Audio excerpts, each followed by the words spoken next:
বিকেল থেকেই ভাবছি আজকে ঠিক কি রান্না করা যায়। ভাবতে ভাবতেই মনে হলো আজকে একটা দারুণ রেসিপি তোমাদের সাথে শেয়ার করে নিই। যেই রকম ভাবা সেই রকম কাজ, ছুট্টে চলে গেলাম বাজারে, কিনে নিয়ে চলে এলাম পনির, ক্যাপসিকাম, পেঁয়াজ, কাঁচা লঙ্কা, 200 গ্রাম মতো পনির। পুরো রেসিপিটা স্কিপ না করে শেষ অবধি দেখতে থাকো, আর অবশ্যই কিন্তু বাড়িতে ট্রাই করো, অসম্ভব হয় এই রান্নাটা। আর শেষে লাইক, কমেন্ট, শেয়ার, সাবস্ক্রাইব করতে ভুলো না যেন। চলো রান্নাটা তাহলে শুরু করা যাক। 200 গ্রাম মতো পনির কিউব করে কেটে নিয়েছি। এরপর তাতে দিয়ে দিচ্ছি ক্রাস্ট করে রাখা গোলমরিচ, ওপর থেকে ছড়িয়ে দিলাম, পরিমাণ মতো নুন দিয়ে দিলাম। এইবারে খুব ভালো করে পনিরের সাথে গোলমরিচের গুঁড়োগুলো আর নুনটাকে মিশিয়ে নেব।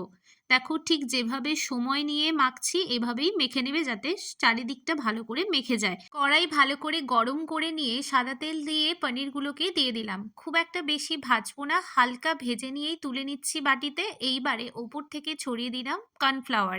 এইভাবে কর্নফ্লাওয়ারটাকে ভালো করে মেখে নিচ্ছি। এইভাবে মাখলে বেশ ক্রিস্পি হয় পনিরটা। আবারও সেই তেলেই পনিরের টুকরোগুলোকে দিয়ে দিলাম।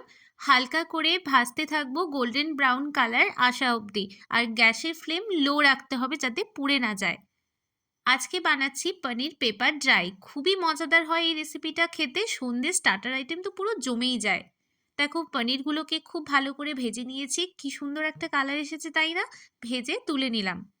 এবার সেই তেলেই দিয়ে দিলাম এক এক করে কেটে রাখা ক্যাপসিকাম, পেঁয়াজ, কাঁচা লঙ্কা কুচি দিয়ে 1 চা চামচ মতো আদা রসুন বাটা দিয়ে দিলাম। আদা রসুন বাটাটাকে ভালো করে ভেজে নেব যাতে ফ্লেভারটা না থাকে। দিয়ে দিলাম ভেজে রাখা পনিরগুলোকে। দিয়ে দিচ্ছি 1 চা চামচ মতো ক্রাস্ট করে রাখা গোলমরিচের গুঁড়ো। গোলমরিচের গুঁড়োটা উপর থেকে অ্যাড করছি কারণ এর যে একটা ফ্লেভার সেটা যাতে পাওয়া যায়। দিয়ে দিলাম নুন ছড়িয়ে, স্বাদ অনুযায়ী তোমরা তোমাদের এই নুনটা দিয়ে নেবে।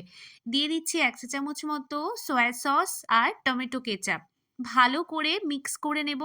রেডি হয়ে গেল সন্ধ্যের এই দুর্দান্ত স্টার্টার রেসিপি পনির পেপার ড্রাই। অসম্ভব সুন্দর হয় খেতে। তোমরাও অবশ্যই বাড়িতে বানাও আর কমেন্ট করে জানিও কেমন হয়েছে।